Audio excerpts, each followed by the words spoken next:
बिस्मिल्लाहिर रहमानिर रहीम। सब तारीफ़ें अल्लाह ताला के लिए हैं जो सारे जहान का पालनहार है। हम उसी से मदद बा माफ़ी चाहते हैं। अल्लाह की लातादाद सलामती रहमत बा बरकत नाजिल हों मोहम्मद सल्लल्लाहु अलैहि वसल्लम पर, आपकी आल व औलाद और असहाब रज़ियल्लाहु अन्हा पर। दोस्तों, आज की वीडियो में हम दज्जाल के बारे में बात करने वाले हैं कि दज्जाल कौन है, दज्जाल कहाँ है और दज्जाल कब निकलेगा। वीडियो आखिरी तक लाजमी देखें। अगर आप मेरे चैनल पर नए हैं तो चैनल को सब्सक्राइब जरूर कर लें। चलिए वीडियो शुरू करते हैं। दज्जाल का कैद से निकलना भी कयामत से पहले की 10 बड़ी निशानियों में से एक है। यह अपने साथ बहुत बड़े फितने बासुबहात लेकर आएगा, इसीलिए आप सल्लल्लाहु अलैहि वसल्लम ने इसके बारे में उम्मत को खबरदार किया और डराया और फरमाया, अल्लाह की कसम, कयामत उस वक्त तक कायम नहीं होगी जब तक 30 झूठे ना जाहिर हो जाएं। उनमें सबसे आखिरी काना दज्जाल होगा। अब आपको बताते हैं दज्जाल कौन है। दज्जाल औलाद आदम में से एक शख्स होगा जिसे अल्लाह कुछ ऐसी ताकतें अता करेगा जो उसके सिवा किसी इंसान को हासिल ना हुई। उसे मिली यह ताकतें लोगों की आजमाइश के लिए होंगी। वह यह दावा भी करेगा कि वही रब्बुल आलमीन है। उसकी बाई आंख मिटी हुई होगी, यानी वह काना होगा। कुछ अहले इल्म के नजदीक उसे मसीह इसलिए कहा गया है, वह सारी जमीन में घूमेगा व चलेगा फिरेगा। अब आपको बताते हैं दज्जाल का मतलब क्या है। दज्जाल नाम का मतलब फरेब है। अहादीस के मुताबिक उसका काम दज्ल व फरेब करना है, बहाने बनाना, हकीकत को छिपाना और बड़े बड़े झूठ बोलना होगा। वह लोगों से उस पर ईमान लाने को कहेगा। इसीलिए नबी सल्लल्लाहु अलैहि वसल्लम ने उसकी पहचान बताते हुए फरमाया, दज्जाल काना है और तुम्हारा रब काना नहीं है, वह हर ऐब से पाक है। दज्जाल की कहानी। इब्ने सय्याद का किस्सा। आप सल्लल्लाहु अलैहि वसल्लम के जमाने में मदीना में इब्ने सय्याद नाम का एक यहूदी लड़का था। आप सल्लल्लाहु अलैहि वसल्लम को उसके दज्जाल होने के बारे में शक था। इसीलिए एक दफा आप सल्लल्लाहु अलैहि वसल्लम ने उसे फरमाया, क्या तू गवाही देता है कि मैं मोहम्मद अल्लाह का रसूल हूँ? वह आपकी तरफ देखकर बोला, मैं गवाही देता हूँ कि आप उम्मीन हैं, अनपढ़ लोगों की तरफ रसूल बनाकर भेजे गए हैं। फिर उसने कहा कि क्या आप सल्लल्लाहु अलैहि वसल्लम गवाही देते हैं कि मैं अल्लाह का रसूल हूँ? आप सल्लल्लाहु अलैहि वसल्लम ने उसकी रिसालत का इनकार किया और फरमाया, मैं अल्लाह पर और उसके रसूलों पर ईमान लाता हूँ। फिर आपने इब्ने सय्याद से पूछा कि तुझे क्या नजर आता है? उसने बताया कि मेरे पास सच्चा और झूठा आता है। तब आप सल्लल्लाहु अलैहि वसल्लम ने उससे फरमाया, मैंने तेरे लिए दिल में एक चीज छिपा रखी है। इब्ने सय्याद ने दुखान कहने की भरपूर कोशिश की, लेकिन यह लफ्ज अदा करने की उसे तौफीक न मिली। वो सिर्फ दुख दुख ही कह सका। आप सल्लल्लाहु अलैहि वसल्लम ने फरमाया, फटकार है तुझ पर, तू अपनी हैसियत से आगे न बढ़ सकेगा। हजरत उमर रदियल्लाहु अन्हा ने अर्ज किया कि मुझे इजाजत दीजिए कि मैं इसकी गर्दन उड़ा दूं। आप सल्लल्लाहु अलैहि वसल्लम ने फरमाया, इसे छोड़ दो, अगर यही दज्जाल है तो तुम इसे नहीं मार सकोगे, और अगर यह दज्जाल नहीं है तो इसे कत्ल करने से कोई फायदा नहीं है। अब आपको बताते हैं इब्ने सय्याद का दज्जाल का पता बताना। अबू सईद खुदरी रज़ियल्लाहु अन्हा का बयान है कि एक सफर में मैं जब इब्ने सय्याद उनके साथ था, उसने कहा, अबू सईद, लोग मेरे बारे में जो बातें करते हैं उस पर मेरा दिल चाहता है कि किसी पेड़ से रस्सी लटका कर खुद को फांसी दे लूं। हो सकता है कि दज्जाल के बारे में आप सल्लल्लाहु अलैहि वसल्लम की हदीस का इल्म किसी और को ना हो, मगर तुम अंसार से छिपी नहीं है। क्या अल्लाह के रसूल ने यह नहीं फरमाया था कि दज्जाल बांझ होगा, उसकी कोई औलाद ना होगी, जबकि मैं औलाद वाला हूँ और मेरी औलाद मदीना में मौजूद है। दज्जाल मक्का व मदीना में दाखिल ना हो सकेगा, जबकि मैं मदीना से आ रहा हूँ और मक्का जा रहा हूँ। अबू सईद रज़ियल्लाहु अन्हा कहते हैं कि मैं उसे माजूर मानने ही वाला था कि वह फिर बोला, अल्लाह की कसम, मैं अच्छी तरह जानता हूँ कि दज्जाल कहाँ पैदा हुआ और इस वक्त वह कहाँ है, यानी दज्जाल पैदा हो चुका है। अबू सईद रज़ियल्लाहु अन्हा कहते हैं, मैंने कहा, तुम्हारे लिए हलाकत व बर्बादी हो। अब आपको बताते हैं दज्जाल सबसे बड़ा फितना क्यों है। अल्लाह के रसूल सल्लल्लाहु अलैहि वसल्लम ने फरमाया, आदम अलैहिस्सलाम की पैदाइश से लेकर कयामत के दिन तक दज्जाल से बड़ी कोई मुसीबत नहीं। दज्जाल के अलावा दूसरे फितनों का तुम्हारे बारे में मुझे ज्यादा डर है। दज्जाल अगर मेरी जिंदगी में निकल आया तो मैं दलील के जरिए मुकाबला करके तुम सब की तरफ से उस पर भारी पड़ूंगा, और अगर वह मेरे बाद आया तो हर शख्स दलील के साथ उस पर गालिब आने की कोशिश करेगा। अल्लाह हर मुस्लिम की मदद करेगा। मैं तुमको उससे डरा रहा हूँ। हर नबी ने अपनी कौम को उससे डराया है, लेकिन मैं तुम्हें एक ऐसी बात बताता हूँ जो किसी नबी ने अपनी कौम को नहीं बतलाई। बतलाई, वो यह है कि दज्जाल एक आंख से काना होगा और अल्लाह ताला ऐसा नहीं है। अब आपको बताते हैं खुरूज दज्जाल से पहले होने वाले वाक़यात। नंबर 1, बैतुल मक़दिस के आबाद होने से मदीना की बर्बादी शुरू हो जाएगी। मदीना बर्बाद हुआ तो कुस्तुनतुनिया फतह हो जाएगा और इसके फतह होने के बाद जल्दी ही दज्जाल निकल आएगा। नंबर 2, तुम ईसाइयों के साथ सुलह कर लोगे, फिर एक जंग के बाद रूमी तुमसे गद्दारी करेंगे मगर तुम्हें जीत हासिल होगी, माले गनीमत मिलेगा और तुम नुकसान से बचे रहोगे। नंबर 3, खुरूज दज्जाल से पहले के 3 साल बहुत सख्ती भरे होंगे। पहले साल 1/3 बारिश व 1/3 पैदावार कम होगी, दूसरे साल 2/3 बारिश व 2/3 पैदावार कम होगी और तीसरे साल ना कोई बारिश होगी और ना कोई चीज जमीन से पैदा होगी। उस वक्त ला इलाहा इल्लल्लाह, अल्लाहु अकबर और अल्हम्दुलिल्लाह का जिक्र लोगों की खुराक का काम करेगा। नंबर 4, दज्जाल उस वक्त तक नहीं निकलेगा जब तक कि लोग उसके जिक्र से गाफिल ना हो जाएं, यहाँ तक कि खतीब मिंबर से उसका जिक्र करना तक छोड़ देंगे। नंबर 5, अरबों की तादाद काफी कम हो जाएगी, लोग दज्जाल के डर से पहाड़ों में जा छिपेंगे। नंबर 6, खुशहाली का फितना एक ऐसे शख्स के जरिए उठेगा जो खुद को मेरे अहले बैत से बताएगा, हालांकि उसका मुझसे कोई ताल्लुक ना होगा। फिर लोग एक ऐसे शख्स को अपना हाकिम बना लेंगे जो इस लायक बिल्कुल ना होगा। इसके बाद फितनों का दौर शुरू हो जाएगा, आदमी सुबह को मोमिन होगा और शाम को काफिर हो जाएगा। ऐसे में जल्दी ही दज्जाल जाहिर हो जाएगा। नंबर 7, खुरूज दज्जाल के वक्त मदीना बेहतरीन जमीन होगी, उसके हर सुराख पर फरिश्ता तैनात होगा जो दज्जाल को मदीना में दाखिल होने से रोकेगा। ऐसे वक्त मदीना में 3 जलजले आएंगे और कोई मुनाफिक ख्वाह मर्द हो या औरत ऐसा ना होगा जो मदीना से निकलकर दज्जाल से जा न मिले। इनमें से ज्यादातर औरतें होंगी। ये वो दिन होगा जब मदीना अपने मैल कुचैल को इस तरह निकाल देगा जैसे लोहार की भट्टी लोहे के मैल कुचैल को दूर कर देती है। दज्जाल के साथ 70,000 यहूदी होंगे जिनमें से हर एक ने हरे रंग की रेशमी चादर, ताज व जेवरात से सजी तलवार पहन रखी होगी। अब आपको बताते हैं दज्जाल कैसा दिखता होगा। वह छोटे कद, मजबूत जिस्म और बड़े सर वाला होगा। उसकी दोनों आंखें ऐवदार होंगी, दाईं आंख अंगूर की तरह फूली हुई होगी और बाईं आंख पर चमड़ा आया हुआ होगा। बाल घने व घुंघराले होंगे, सफेद रंगत वाला होगा और उसकी दोनों आंखों के बीच काफिर लिखा होगा। तमीम दारी रजी अल्लाह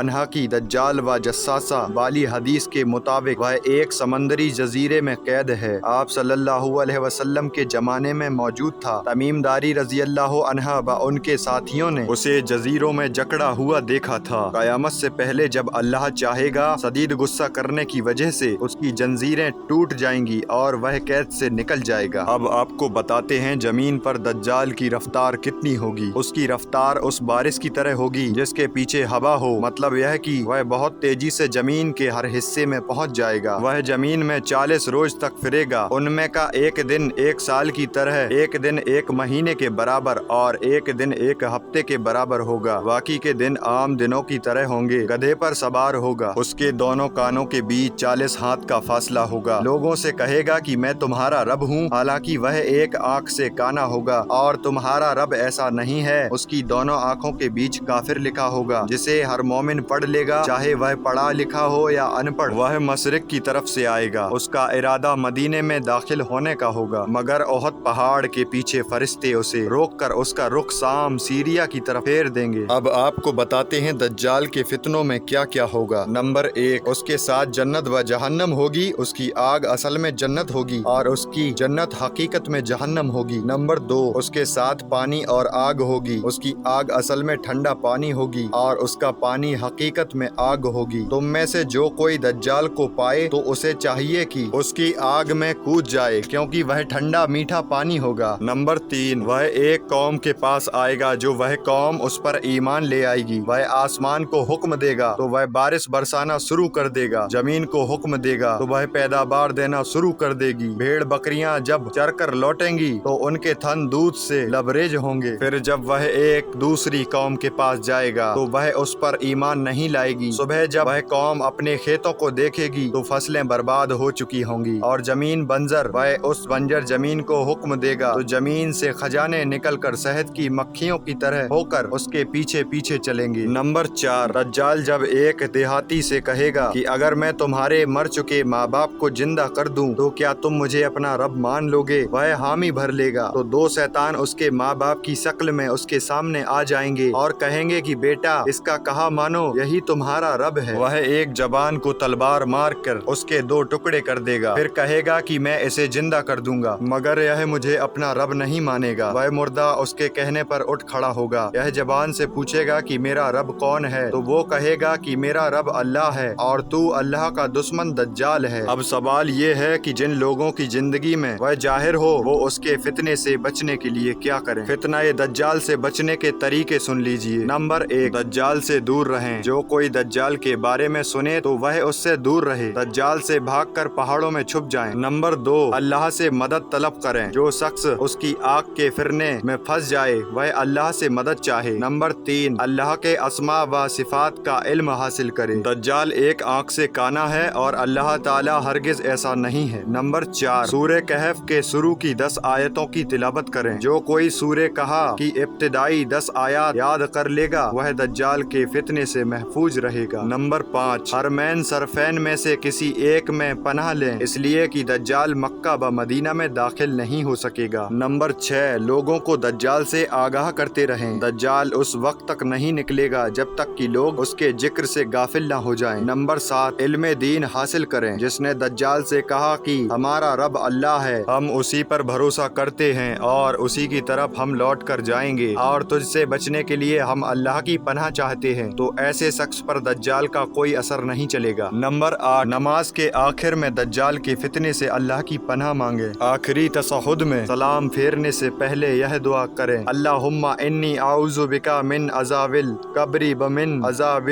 جہنم ومن فتنۃ محیای و مماتی ومن فتنۃ مسیح الدجال۔ یعنی اے اللہ، میں تجھ سے قبر و جہنم کے عذاب سے، زندگی و موت کے فتنے سے اور مسیح دجال کے فتنے سے پناہ مانگتا ہوں۔ اب آپ کو بتاتے ہیں دجال کو کون مارے گا۔ دجال جب عیسیٰ علیہ السلام کو دیکھے گا تو اس طرح پگھلنے لگے گا جیسے پانی میں نمک۔ وہ بھاگے گا مگر عیسیٰ علیہ السلام اسے باب لد جو فلسطین میں ہے کے قریب جا پکڑیں گے اور نیزہ مار کر اسے موت کے گھاٹ اتار دیں گے۔ پھر عیسیٰ علیہ السلام دجال کا نیزے پر لگا ہوا خون لوگوں کو دکھائیں گے۔ اب آپ کو دجال کا انکار کرنے والوں کے بارے میں بتاتے ہیں۔ ماضی قریب میں کچھ علماء ایسے بھی گزرے ہیں جنہوں نے دجال کا انکار کیا اور اس مسئلے میں خطا کر گئے، جیسے شیخ محمد عبدہ کی نظر میں دجال کی کوئی حقیقت نہیں، یہ صرف خرافات ہے۔ محمد فہیم، ان کی نظر میں دجال سے مراد شر و فساد کا پھیلاؤ ہے۔ کسی نے کہا دجال ظاہر تو ہوگا مگر اس کے ساتھ فتنے اور جنت جہنم نہیں ہوں گے، تو کسی کی نظر میں دجال وغیرہ تو افسانے ہیں۔ ان میں سے اکثر کا کہنا ہے کہ دجال کا ذکر قرآن میں نہیں ہے، حالانکہ ارشاد واری ہے جس روز تمہارے رب کی کچھ نشانیاں آ جائیں گی تو جو شخص پہلے سے ایمان والا نہ ہوگا اس وقت اس کا ایمان لانا کچھ فائدہ نہ دے گا۔ انعام آیت 158 میں دجال کا ذکر ہے جس کی وضاحت اس حدیث سے ہوتی ہے: جب 3 چیزیں ظاہر ہو جائیں گی تو کسی ایسے شخص کا ایمان لانا اسے فائدہ نہ دے گا جو پہلے سے مومن نہیں ہوگا۔ خروج دجال، خروج دابہ،